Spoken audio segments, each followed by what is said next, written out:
ማንቸስተር ዩናይትድ የሁለት ታዳጊዎች ለማስፈረም እየተነጋገረ ነው። ማንቸስተር ዩናይትድ ሁለት የወጣት 16 ዓመት የመሃል ሜዳ ተጫዋች ለማስፈረም ንግግር ላይ እንደሚገኙ ተገልጿል።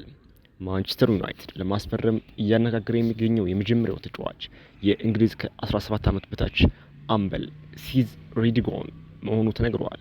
ሌላኛው ተጫዋች ከማንቸስተር ሲቲ ጋር ለመለያየት የተቃረበው ታይረስ ኑቢዜ ከማንቸስተር ዩናይትድ ኢላማ መሆኑ ተገልጿል። ሲዝ ሮድሪጎን በአሁኑ ሰዓት በፉልሃም የአጥቂ አማካኝ ሲሆን ከዩናይትድ በተጨማሪ በቼልሲ፣ በሊቨርፑል እና በማንቸስተር ሲቲ ይፈልጋል። ሁለቱም ተጫዋቾች በማንቸስተር ዩናይትድ ተጋብዘው ኦልትራፎርድ ስታዲየምን እና ካሪንግተን መጎብኘታቸው ተዘግቧል።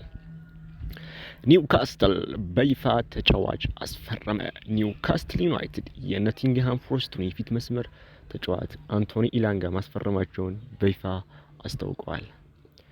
ኒውካስትል ተጫዋቹን 52 ሚሊዮን ፓውንድ የሚደርስ የዝውውር ሂሳብ በ5 ዓመት ኮንትራት ማስፈረማቸውን አስታውቀዋል። አንቶኒ ኢላንጋ ከማላጋ በነፃ ዝውውር ከፈረመው አንቶኒ ኮርዴጎ ቀጥሎ ሁለተኛ የክረምቱ የኒውካስትል ዩናይትድ ፈራሚ ሆኗል። የ23 ዓመቱ አንቶኒ ኢላንጋ ባለፈው ዓመት በሁሉም የፕሪሚየር ሊግ ጨዋታዎች ለኖቲንግሃም ግልጋሎት ሰጥቷል።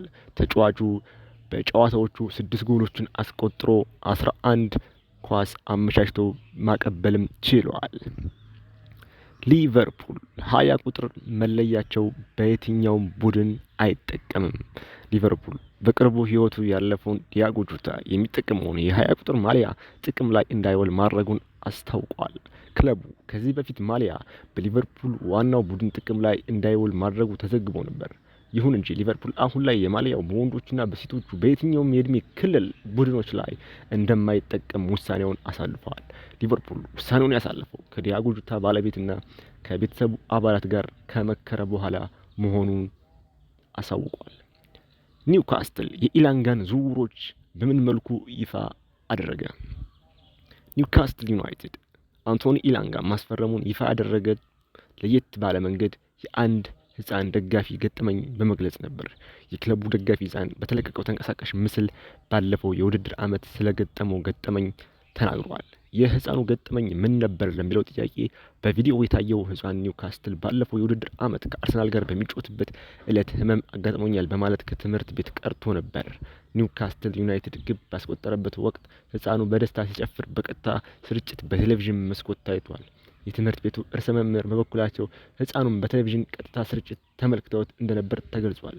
የትምህርት ቤቱ ኃላፊዎችም ልጁን ኳስ ሲከታተል እና ሲጨፍር አይተነዋል፣ በጉዳዩ ላይ መነጋገር እንፈልጋለን የሚል መልእክት ለወላጆቹ መላካቸው ተነግሯል። ኒውካስትል ዩናይትድም የልጁን ገጠመኝ የአንቶኒ ኢላንጋን ዝውውር ይፋ ሲያደርጉ አስተዋውቀውታል። ኢንዞ ማሬስካ በጨዋታው ያለንን እንሰጣለን ሲሉ ተነገሩ። የሰማያዊዎቹ ዋና አሰልጣኝ ኢንዞ ማሬስካ ከእሁድ የክለቦች ዓለም ዋንጫ ፍጻሜ ጨዋታ በፊት አስተያየታቸው ሰጥተዋል። አሰልጣኝ ኢንዞ ማሬስካ ምን አሉ ለሚለው ለደጋፊዎች ያለኝ መልእክት ድጋፋችሁ እንደሚያስፈልገን ነው። ቡድኑ እምነታችን ያስፈልገዋል። ምክንያቱም ምርጥ የውድድር ዓመት ነው ያሳለፍነው። ፒኤስጂ ምናልባት በአሁኑ ሰዓት የዓለም ምርጡ ቡድን ሊሆን ይችላል። ጥሩ ጨዋታ ለማድረግ ያለን ሁሉ ለመስጠት እንሞክራለን ሲሉ ተደምጠዋል። ካይሴዶ ለእኛ በጣም አስፈላጊ ተጫዋች ነው። ዛሬ ሙሉ ልምምዱን አልጨረስም። በጨዋታው መሳተፍ እንደሚችል ተስፋ እናደርጋለን። ጃኦ ፔድሮ አስደናቂ ተጫዋች ነው። ወደዚህ ያመጣ ነው ያግዘናል ብለን አስበን ነው። እሱ ትልቅ ህልም አለው ብለዋል። ቼልሲ ልክ እንደ እኛ ነው። ኤንሪኬ የፒኤስጂ ዋና አሰልጣኝ ሉዊስ ኤንሪኬ የነገውን የቼልሲ የፍጻሜ ጨዋታ ቀላል እንደማይሆን ተናግረዋል። ስለ ተጋጣሚያቸው ያነሱት ሉዊስ ኤንሪኬ ቼልሲ ሲያጠቃና ሲከላከል ከእኛ ጋር ተመሳሳይ ቡድን ነው ሲሉ ተገልጸዋል። አክለውም በአካል ጠንካራ ከሆነ ቡድን ጋር የምናደርገው ከባድ ጨዋታ ይሆናል። ቼልሲ የተሟላ ቡድን ነው፣ ጨዋታው ቀላል አይሆንም ብለዋል። አሰልጣኝ ኢንዞ ማሬስካ እኛ የቡድኑን አጨዋወት አደንቃለሁ፣ ትልቅ ቴክኒካል ብቃትና ጥሩ ተጫዋች አላቸው ሲሉ ኤንሪክ ተናግረዋል። ማንቸስተር ዩናይትድ አዲስ ግብ ጠባቂ ያስፈርም ይሆን ለሚለው ጥያቄ የማንቸስተር ዩናይትድ ቁጥር 1 ግብ ጠባቂ አንድሪ ኦናና የጡንቻ ጉዳት እንዳጋጠመው ዘቴሌግራፍ አስነብበዋል። ተጫዋቹ ከጉዳቱ አገግሞ ወደ ሜዳ ለመመለስ እስከ 6 ሳምንት ጊዜ ሊያስፈልገው እንደሚችል ተነግሯል። ይህም ማለት አንድሪ ኦናና ማንቸስተር ዩናይትድ በሚያደርገው የቅድመ ውድድር ዝግጅት ላይ የማይሳተፍ ይሆናል። ቀያዮቹ ሰይጣኖች በቀጣይ አዲስ ግብ ጠባቂ ለማስፈረም ሊንቀሳቀሱ እንደሚችሉ ተዘግቧል። ማንቸስተር ዩናይትድ በክለቦች ዓለም ዋንጫ ጥሩ ጊዜ ያሳለፈው የቦታፎን ግብ ጠባቂ ጆን ለማስፈረም ኢላማ ማድረጉን ሲዘግብ እንደነበር ይታወሳል። ፒኤስጂ ከፍተኛ ገቢ አስገብተዋል። ስኬታማ የውድድር ዓመት በማሳለፍ ላይ የሚገኘው የፈረንሳይ ክለብ ፒኤስጂ በዚህ ዓመት ከፍተኛ ገቢ ማግኘቱ ገልጿል። ፒኤስጂ በ2024 በ2025 የውድድር ዘመን 850 ሚሊዮን ዩሮ የሚገመት ገቢ ማግኘታቸው ተነግሯል። ክለቡ ነገ የዓለም ክለቦች ዋንጫ የሚያሸንፍ ከሆነ ገቢው ከዚህም ከፍ እንደሚል ተዘግቧል። ፒኤስጂዎች በውድድር ዓመቱ እስካሁን የፈረንሳይ ሊግና ሻምፒዮንስ ሊግ ዋንጫን ጨምሮ 4 ዋንጫዎችን አሳክተዋል። $2 ቢሊዮን ገቢ ተገኝቷል። ኢንፋንቲኖ የፊፋ ፕሬዚዳንት ጂያኒ ኢንፋንቲኖ የክለቦች ዓለም ዋንጫ ውድድር በዓለም ትልቅ ዋጋ ያለው ውድድር መሆኑን ገልጸዋል። የክለቦች ዓለም ዋንጫ ውድድር ትልቅ ስኬት ማስመዝገብ የገለጹት ኢንፋንቲኖ ከውድድሩ $2 ቢሊዮን ተገኝቷል ብለዋል። የፊፋው ፕሬዚዳንት ጂያኒ ኢንፋንቲኖ ይፋ ባደረጉት መረጃም 2.5 ሚሊዮን በላይ ሰዎች ጨዋታውን ተከታትለዋል። የጨዋታው አማካኝ ተመልካች ቁጥር 40 ሺህ ነው። ጨዋታዎቹ በቴሌቪዥን በነፃ ከ20 ቢሊዮን በላይ ተመልካቾች ተከታትለውታል። የጨዋታው ቲኬቶች ለ168 ሀገራት ደጋፊዎች ተሽጠዋል። ፊፋ ከቲኬት ሽያጩ ከአንድ ጨዋታ $31 ሚሊዮን አግኝተዋል ተብሏል።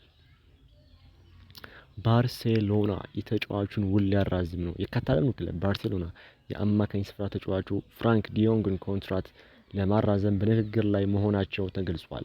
ባርሴሎና የተጫዋቹን ውል ለማራዘም የሚያደርገው ንግግር ከስምምነት መቃረቡ ተነግሯል። በአሰልጣኝ ሃንሲ ፍሊክ የሚመራ ባርሴሎና ተጫዋቹ በቡድኑ ለማቆየት ከፍተኛ ፍላጎት እንዳላቸው ተዘግቧል። ማድሪድ የመጀመሪያ ጨዋታ ይራዘምለታል ለሚለው ጥያቄ የዓለም ክለቦች ዋንጫ ግማሽ ፍጻሜ ተፋላሚው ሪያል ማድሪድ በመጀመሪያው የላሊጋ ጨዋታ እንዲራዘምለት ጥያቄ አቅርቦ ነበር። ይሁን እንጂ የስፔን ላሊጋ ፕሬዚዳንት ዣቪየር ቴባስ ሪያል ማድሪድ ያቀረበው ጥያቄ ውድቅ መደረጉን አሳውቀዋል። ሪያል ማድሪድ በክለቦች ዓለም ዋንጫ ግማሽ ፍጻሜ በመድረሱ ምክንያት ለዝግጅት ጊዜ ያጥረኛል የሚል ነበር ከኦሳሱና ጋር የሚያደርገውን ጨዋታ የመጀመሪያውን እንዲራዘምለት የጠየቀው። የላሊጋ ፕሬዚዳንት ዣቪየር ቴባስ በበኩላቸው ጨዋታው አይተላለፍም ያሉ ሲሆን ቼልሲና ፒኤስጂ እንኳን ይህንን አልጠየቁም ብለዋል። ሪያል ማድሪድ እየጠየቀ ያለው 20 ሳይሆን 1 እረፍት ይኑረኝ ነው። በዚህ ምክንያት የማዛወር ጨዋታ የለኝም ሲሉ ፕሬዚዳንቱ ተነጋግረዋል። ሪያል ማድሪድ አንድ ቀን ስላረፈና በኦሳሱና ይሸነፋል የሚል እምነት የለኝም። ዣቪየር ቴባስ። ሳንቲ ካዞርላ ውሩን አራዘመ። ስፔናዊ አማካኝ ሳንቲ ካዞርላ በልጅነት ክለቡ ሪያል ኦቬዶ ቤት ያለውን ኮንትራት ማራዘሙ ይፋ ተደርጓል። የ40 ዓመቱ ሳንቲ ካዞርላ ቡድኑን በአምበልነት እየመራ ከ24 ዓመታት በኋላ በላሊጋው ማብቃቱ አይዘነጋም። አሁን ላይ ሳንቲ ካዞርላ በሪያል ኦቪዶ አንድ የውድድር ዓመት ለመቆየት ውሉን እንዳራዘመ ይፋ ሆኗል። የቀድሞው አርሰናል ተጫዋች ሳንቲ ካዞርላ ከ24 ዓመታት በኋላ ወደ ላሊጋ የተመለሰውን የልጅነት ክለቡን እየመራ በስፔን ላሊጋ የምንመለከተው ይሆናል። የማሸነፍ እድሉ እኩል ነው። ኮኮሬላ የምዕራብ ለንደኑ ክለብ ቼልሲ ተከላካይ ማርክ ኮኮሬላ የፍጻሜው ጨዋታ የማሸነፍ እድሉ ለሁለቱም ክለቦች እኩል መሆኑን ተናግሯል። ፍጻሜ ሁልጊዜም ፍጻሜ ነው የሚለው ኮኮሬላ የማሸነፍ እድሉ ለሁለታችንም እኩል ነው፣ 50-50 ይሆናል ሲል ተደምጧል። አክሎም ከረጅም የውድድር ዓመት በኋላ እዚህ አሁን ያለንበት ደረጃ ይገባናል በማለት ተናግሯል። ለጨዋታ ዝግጁ ነን። እነሱ ምርጥ ተጫዋቾች አላቸው፣ እኛም ምርጥ ተጫዋቾች አሉን። ጨዋታው ከባድ ይሆናል። ማርክ ኮኮሬላ። ሊዮኔል አንድሬስ ሜሲ የራሱን ሪከርድ አሻሻለ። አርጀንቲናዊ ተጫዋች ሊዮኔል ሜሲ ኢንተር ሚያሚ ሌሊት ናሽቪልን 2-1 ሲያሸንፍ ሁለቱን የማሸነፊያ ግቦች አስቆጥሯል። ሊዮኔል ሜሲ በ5 ተከታታይ የሜጀር ሊግ ሶከር ጨዋታ ከአንድ በላይ ግቦችን በማስቆጠር የራሱን ሪከርድ አሻሽሏል። ሜሲ ከቀናት በፊት በ4 ተከታታይ የሜጀር ሊግ ሶከር መደበኛ ውድድር ጨዋታ ላይ ከአንድ በላይ ግቦችን ያስቆጠረው በታሪክ የመጀመሪያው ተጫዋች መሆን ችሎ ነበር። ሊዮኔል ሜሲ ባለፉት 5 ተከታታይ የሊግ ጨዋታዎች የጨዋታው ኮከብ ተብሎ መመረጥ ችሏል። የ8 ጊዜ ባላንዶር አሸናፊው ሊዮኔል አንድሬስ ሜሲ ሪከርድ ባሻሻለው ያለፉት 5 ጨዋታዎች 10 ጎሎችን አስቆጥሯል። በተጨማሪም በውድድር ዓመቱ ሊዮኔል ሜሲ 16 ግቦችን አስቆጥሮ 7 ኳስ አመቻችቶ አቀብሏል።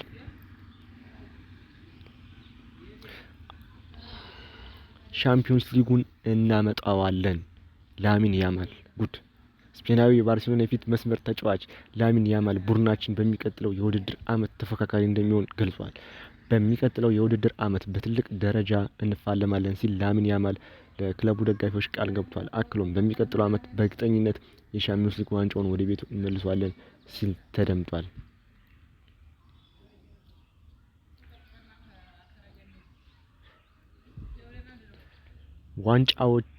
ዋንጫውን ለጆታ ማሸነፍ እፈልጋለሁ። ፔድሮ ኔቶ ፖርቹጋላዊ የቼልሲ የፊት መስመር ተጫዋች ፔድሮ ኔቶ የክለቦች ዓለም ዋንጫ ለዲያጎ ጆታ ማሸነፍ እንደሚፈልግ ተናግሯል።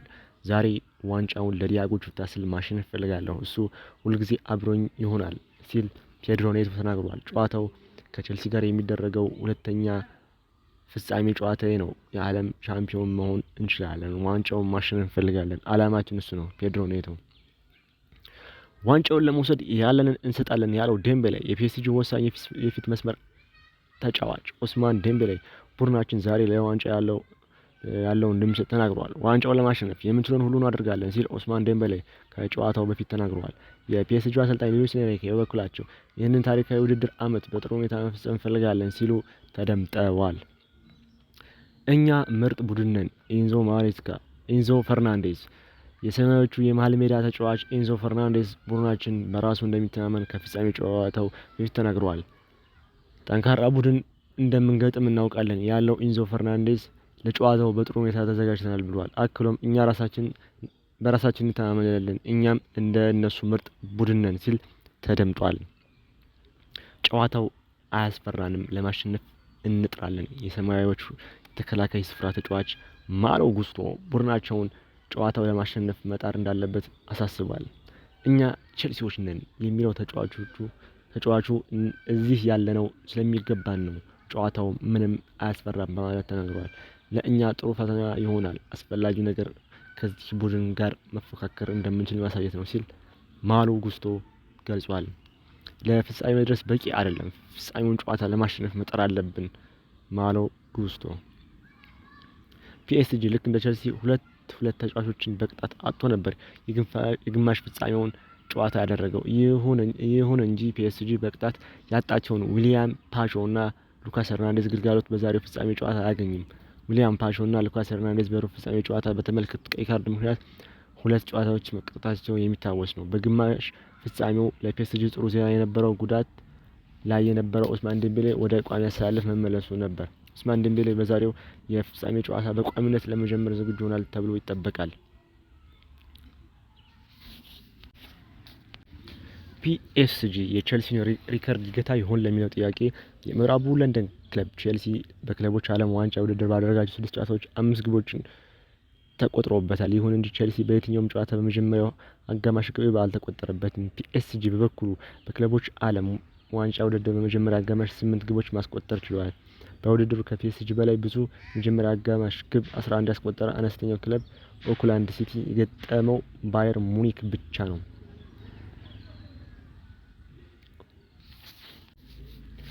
ዩናይትድ ለወጣት ተጫዋቾች ውል ሊሰጥ ነው። የማንቸስተር ዩናይትድ የ17 ዓመት ተከላካይ ጉድዊል ኩኮንኪ በክለቡ ፕሮፌሽናል ኮንትራት ሊፈርም መሆኑ ተገልጿል።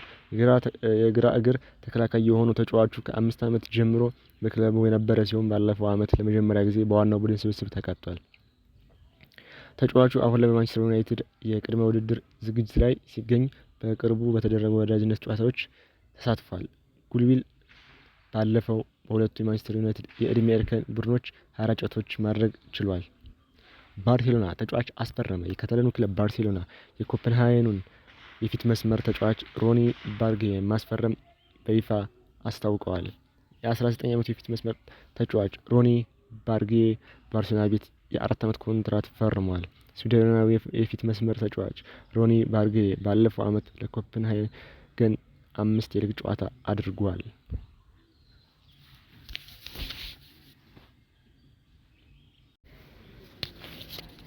ማንቸስተር ዩናይትድ የሁለት ታዳጊዎች ለማስፈረም እየተነጋገረ ነው። ማንቸስተር ዩናይትድ ሁለት የወጣት 16 ዓመት የመሃል ሜዳ ተጫዋች ለማስፈረም ንግግር ላይ እንደሚገኙ ተገልጿል።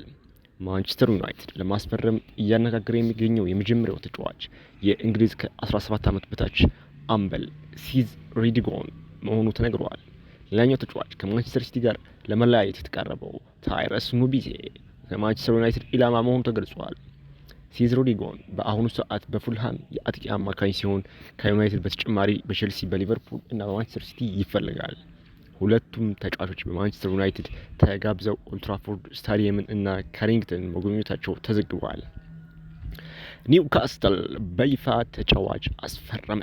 ኒውካስትል ዩናይትድ የኖቲንግሃም ፎረስቱን የፊት መስመር ተጫዋች አንቶኒ ኢላንጋ ማስፈረማቸውን በይፋ አስታውቀዋል።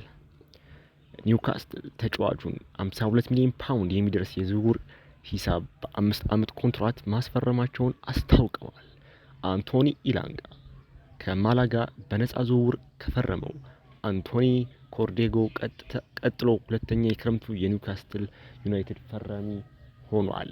የ23 ዓመቱ አንቶኒ ኢላንጋ ባለፈው ዓመት በሁሉም የፕሪሚየር ሊግ ጨዋታዎች ለኖቲንግሃም ግልጋሎት ሰጥቷል።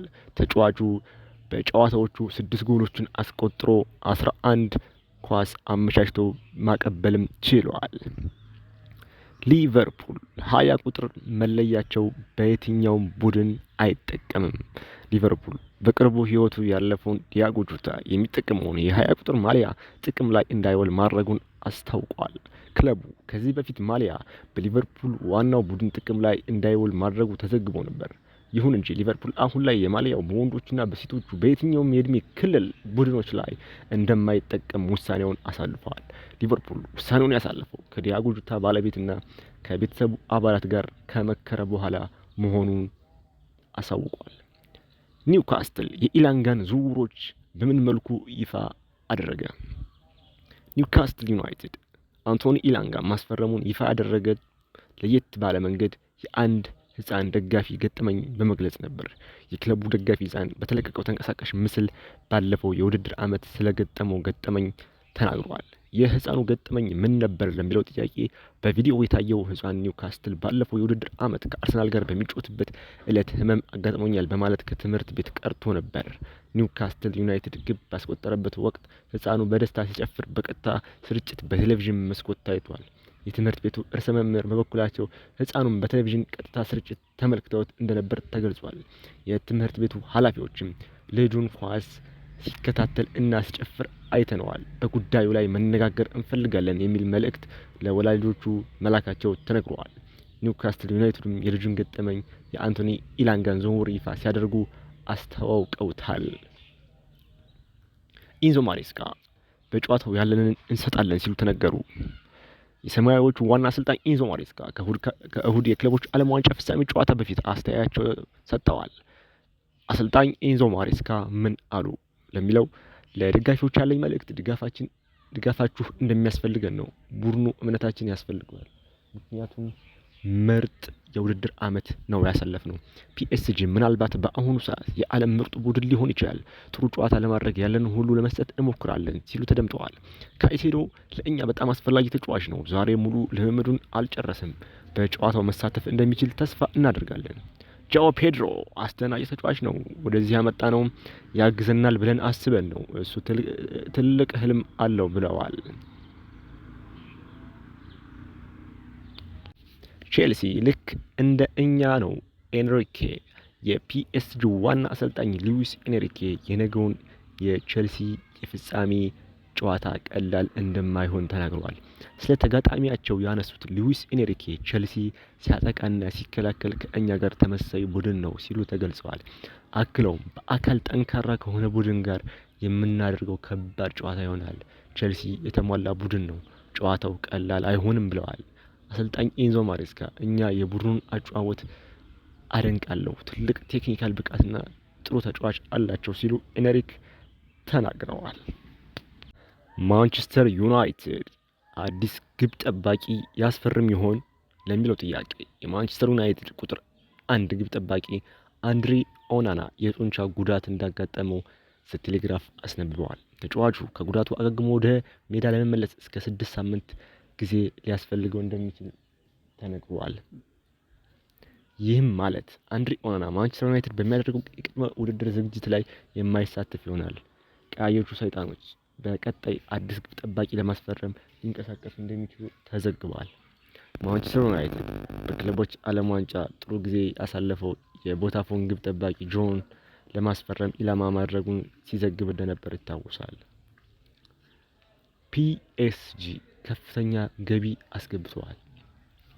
ስኬታማ የውድድር ዓመት በማሳለፍ ላይ የሚገኘው የፈረንሳይ ክለብ ፒኤስጂ በዚህ ዓመት ከፍተኛ ገቢ ማግኘቱ ገልጿል። ፒኤስጂ በ2024 በ2025 የውድድር ዘመን 850 ሚሊዮን ዩሮ የሚገመት ገቢ ማግኘታቸው ተነግሯል። ክለቡ ነገ የዓለም ክለቦች ዋንጫ የሚያሸንፍ ከሆነ ገቢው ከዚህም ከፍ እንደሚል ተዘግቧል። ፒኤስጂዎች በውድድር ዓመቱ እስካሁን የፈረንሳይ ሊግና ሻምፒዮንስ ሊግ ዋንጫን ጨምሮ 4 ዋንጫዎችን አሳክተዋል። $2 ቢሊዮን ገቢ ተገኝቷል። ኢንፋንቲኖ የፊፋ ፕሬዚዳንት ጂያኒ ኢንፋንቲኖ የክለቦች ዓለም ዋንጫ ውድድር በዓለም ትልቅ ዋጋ ያለው ውድድር መሆኑን ገልጸዋል። የክለቦች ዓለም ዋንጫ ውድድር ትልቅ ስኬት ማስመዝገብ የገለጹት ኢንፋንቲኖ ከውድድሩ $2 ቢሊዮን ተገኝቷል ብለዋል። የፊፋው ፕሬዚዳንት ጂያኒ ኢንፋንቲኖ ይፋ ባደረጉት መረጃም 2.5 ሚሊዮን በላይ ሰዎች ጨዋታውን ተከታትለዋል። የጨዋታው አማካኝ ተመልካች ቁጥር 40 ሺህ ነው። ጨዋታዎቹ በቴሌቪዥን በነፃ ከ20 ቢሊዮን በላይ ተመልካቾች ተከታትለውታል። የጨዋታው ትኬቶች ለ168 ሀገራት ደጋፊዎች ተሽጠዋል። ፊፋ ከትኬት ሽያጩ ከአንድ ጨዋታ $31 ሚሊዮን አግኝተዋል ተብሏል።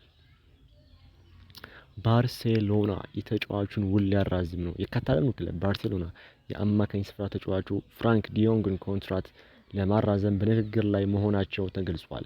ባርሴሎና የተጫዋቹን ውል ለማራዘም የሚያደርገው ንግግር ከስምምነት መቃረቡ ተነግሯል። በአሰልጣኝ ሃንሲ ፍሊክ የሚመራ ባርሴሎና ተጫዋቹ በቡድኑ ለማቆየት ከፍተኛ ፍላጎት እንዳላቸው ተዘግቧል። ማድሪድ የመጀመሪያ ጨዋታ ይራዘምለታል ለሚለው ጥያቄ የዓለም ክለቦች ዋንጫ ግማሽ ፍጻሜ ተፋላሚው ሪያል ማድሪድ በመጀመሪያው የላሊጋ ጨዋታ እንዲራዘምለት ጥያቄ አቅርቦ ነበር። ይሁን እንጂ የስፔን ላሊጋ ፕሬዚዳንት ዣቪየር ቴባስ ሪያል ማድሪድ ያቀረበው ጥያቄ ውድቅ መደረጉን አሳውቀዋል። ሪያል ማድሪድ በክለቦች ዓለም ዋንጫ ግማሽ ፍጻሜ በመድረሱ ምክንያት ለዝግጅት ጊዜ ያጥረኛል የሚል ነበር ከኦሳሱና ጋር የሚያደርገውን ጨዋታ የመጀመሪያውን እንዲራዘምለት የጠየቀው። የላሊጋ ፕሬዚዳንት ዣቪየር ቴባስ በበኩላቸው ጨዋታው አይተላለፍም ያሉ ሲሆን ቼልሲና ፒኤስጂ እንኳን ይህንን አልጠየቁም ብለዋል።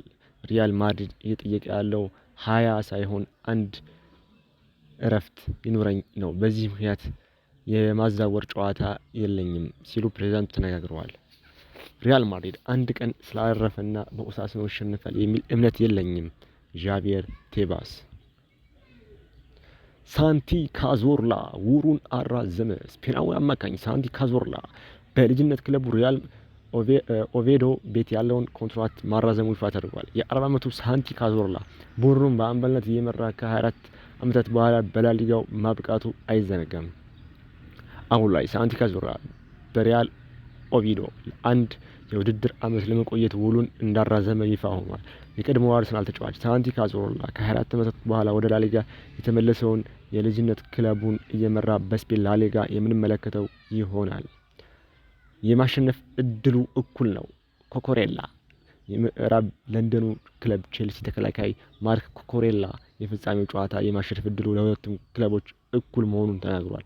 ፍጻሜ ሁልጊዜም ፍጻሜ ነው የሚለው ኮኮሬላ የማሸነፍ እድሉ ለሁለታችንም እኩል ነው፣ 50-50 ይሆናል ሲል ተደምጧል። አክሎም ከረጅም የውድድር ዓመት በኋላ እዚህ አሁን ያለንበት ደረጃ ይገባናል በማለት ተናግሯል። ለጨዋታ ዝግጁ ነን። እነሱ ምርጥ ተጫዋቾች አላቸው፣ እኛም ምርጥ ተጫዋቾች አሉን። ጨዋታው ከባድ ይሆናል። ማርክ ኮኮሬላ። ሊዮኔል አንድሬስ ሜሲ የራሱን ሪከርድ አሻሻለ። አርጀንቲናዊ ተጫዋች ሊዮኔል ሜሲ ኢንተር ሚያሚ ሌሊት ናሽቪልን 2-1 ሲያሸንፍ ሁለቱን የማሸነፊያ ግቦች አስቆጥሯል። ሊዮኔል ሜሲ በ5 ተከታታይ የሜጀር ሊግ ሶከር ጨዋታ ከአንድ በላይ ግቦችን በማስቆጠር የራሱን ሪከርድ አሻሽሏል። ሜሲ ከቀናት በፊት በ4 ተከታታይ የሜጀር ሊግ ሶከር መደበኛ ውድድር ጨዋታ ላይ ከአንድ በላይ ግቦችን ያስቆጠረው በታሪክ የመጀመሪያው ተጫዋች መሆን ችሎ ነበር። ሊዮኔል ሜሲ ባለፉት 5 ተከታታይ የሊግ ጨዋታዎች የጨዋታው ኮከብ ተብሎ መመረጥ ችሏል። የ8 ጊዜ ባላንዶር አሸናፊው ሊዮኔል አንድሬስ ሜሲ ሪከርድ ባሻሻለው ያለፉት 5 ጨዋታዎች 10 ጎሎችን አስቆጥሯል። በተጨማሪም በውድድር ዓመቱ ሊዮኔል ሜሲ 16 ግቦችን አስቆጥሮ 7 ኳስ አመቻችቶ አቀብሏል።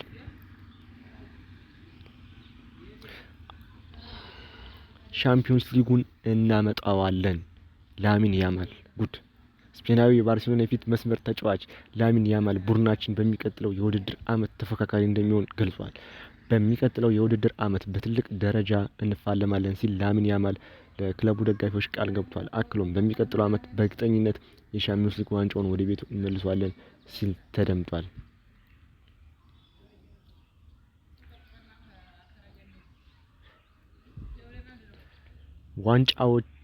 ዋንጫውን ለጆታ ማሸነፍ እፈልጋለሁ። ፔድሮ ኔቶ ፖርቹጋላዊ የቼልሲ የፊት መስመር ተጫዋች ፔድሮ ኔቶ የክለቦች ዓለም ዋንጫ ለዲያጎ ጆታ ማሸነፍ እንደሚፈልግ ተናግሯል።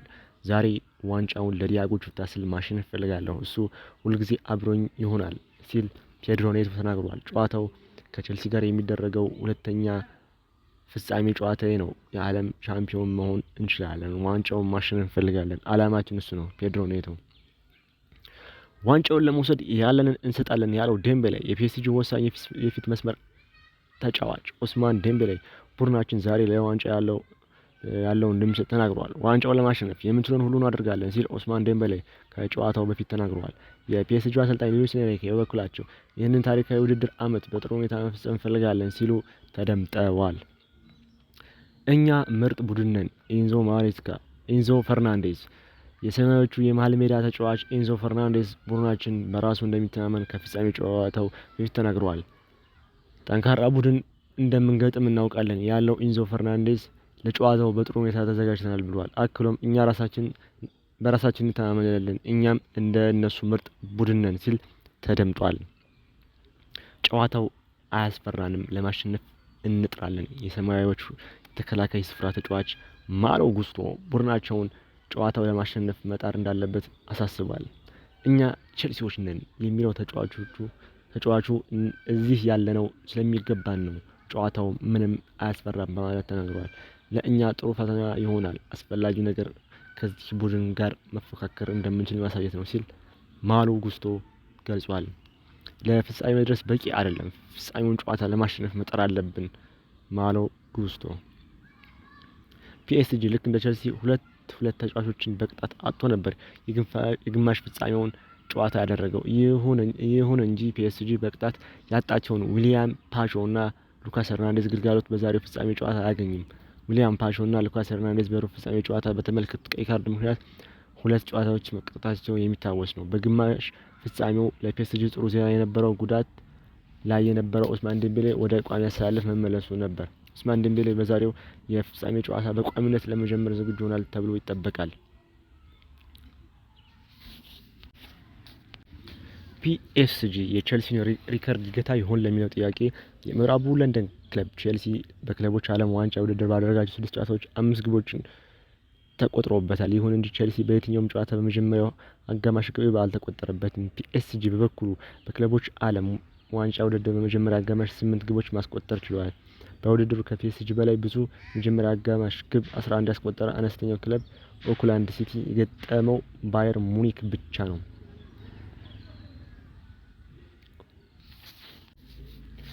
ዩናይትድ ለወጣት ተጫዋቾች ውል ሊሰጥ ነው። የማንቸስተር ዩናይትድ የ17 ዓመት ተከላካይ ጉድዊል ኩኮንኪ በክለቡ ፕሮፌሽናል ኮንትራት ሊፈርም መሆኑ ተገልጿል። የግራ እግር ተከላካይ የሆነው ተጫዋቹ ከ5 ዓመት ጀምሮ በክለቡ የነበረ ሲሆን ባለፈው ዓመት ለመጀመሪያ ጊዜ በዋናው ቡድን ስብስብ ተካቷል። ተጫዋቹ አሁን ላይ በማንቸስተር ዩናይትድ የቅድመ ውድድር ዝግጅት ላይ ሲገኝ በቅርቡ በተደረጉ ወዳጅነት ጨዋታዎች ተሳትፏል። ጉድዊል ባለፈው በሁለቱ የማንቸስተር ዩናይትድ የዕድሜ እርከን ቡድኖች 24 ጨዋታዎች ማድረግ ችሏል። ባርሴሎና ተጫዋች አስፈረመ። የካታላኑ ክለብ ባርሴሎና የኮፐንሃገኑን የፊት መስመር ተጫዋች ሮኒ ባርጌ ማስፈረም በይፋ አስታውቀዋል። የ19 ዓመቱ የፊት መስመር ተጫዋች ሮኒ ባርጌ ባርሴሎና ቤት የ4 ዓመት ኮንትራት ፈርሟል። ስዊድናዊ የፊት መስመር ተጫዋች ሮኒ ባርጌ ባለፈው ዓመት ለኮፐንሃገን 5 የሊግ ጨዋታ አድርጓል።